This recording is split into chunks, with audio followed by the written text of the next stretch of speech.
سورہ بقرہ آیت نمبر 83۔ اعوذ باللہ من الشیطان الرجیم، بسم اللہ الرحمن الرحیم۔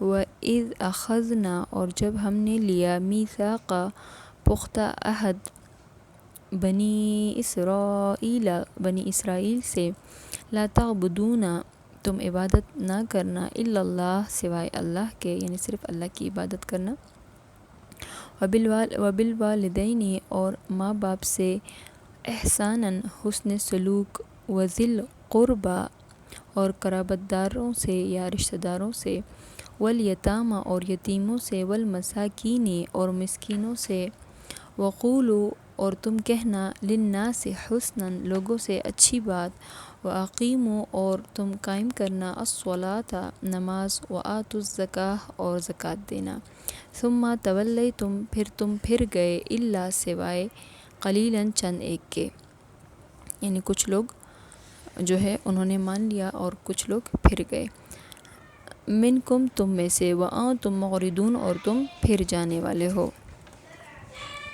وَإِذْ أَخَذْنَا مِيثَاقَ، اور جب ہم نے عہد لیا، پختہ عہد، بنی اسرائیل سے، لا تعبدون الا اللہ، تم عبادت نہ کرنا سوائے اللہ کے، وبالوالدین، اور ماں باپ سے، احساناً، حسن سلوک کرنا، وذی القربی، اور رشتہ داروں سے، والیتامی، اور یتیموں سے، والمساکین، اور مسکینوں سے، وقولوا للناس، اور تم کہنا لوگوں سے، حسنا، اچھی بات، واقیموا الصلاۃ، وآتوا الزکاۃ، اور تم قائم کرنا نماز اور زکوٰۃ دینا، ثم تولیتم، پھر تم پھر گئے، الا قلیلاً، سوائے چند ایک کے، منکم، تم میں سے، وانتم معرضون، اور تم پھر جانے والے ہو۔ اب بنی اسرائیل کو جو احکام دیے گئے وہ یہ تھے کہ وہ توحید کو تسلیم کر لیں، پھر صرف اللہ کی عبادت کر لیں، پھر اللہ کے حق کے بعد حقوق العباد کا بیان ہو رہا ہے۔ ماں باپ کا حق سب سے پہلے ہے، حقوق العباد میں سے قرآن میں ارشاد ہے، میرا شکر کرو اور اپنے ماں باپ کا بھی احسان مانو۔ حضرت عبداللہ ابن مسعود نے رسول اللہ صلی اللہ علیہ وسلم سے پوچھا کہ رسول اللہ صلی اللہ علیہ وسلم کون سا عمل سب سے افضل ہے؟ آپ صلی اللہ علیہ وسلم نے فرمایا، نماز کو وقت پر ادا کرنا۔ پھر پوچھا کہ اس کے بعد؟ تو فرمایا، ماں باپ کے ساتھ حسن سلوک اور احسان کرنا۔ پھر پوچھا گیا کہ کون سا عمل؟ تو فرمایا، اللہ کی راہ میں جہاد کرنا۔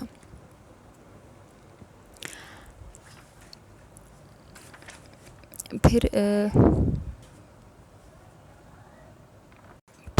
یتیموں کا ذکر ہے، جن کے سر پر باپ کا سایہ نہ ہو، اور پھر مسکینوں کا، یعنی وہ لوگ جو اپنی بنیادی ضروریات پوری نہ کر سکیں۔ پھر لوگوں سے اچھی بات، یعنی بھلائی کی بات کا حکم ہے، جیسے کہ حدیث میں ہے، اچھی چیز کو حقیر نہ سمجھو، اگر اچھی چیز کو حقیر نہ سمجھو، اور کچھ نہ ہو سکے تو اپنے بھائیوں سے ہنستے ہوئے چہرے سے ملاقات ہی کر لیا کرو۔ پھر ان سب کے بعد زکوٰۃ اور نماز کا حکم دیا، مگر انہوں نے ان سب احکامات سے، یہود نے ان سب احکامات سے منہ پھیر لیا، اور یہ بے شک منہ پھیرنے والے ہیں، اور ہمیں اللہ پاک ان احکامات پر پورا اترنے کی توفیق عطا فرمائے۔ وآخر دعوانا الحمدللہ رب العالمین۔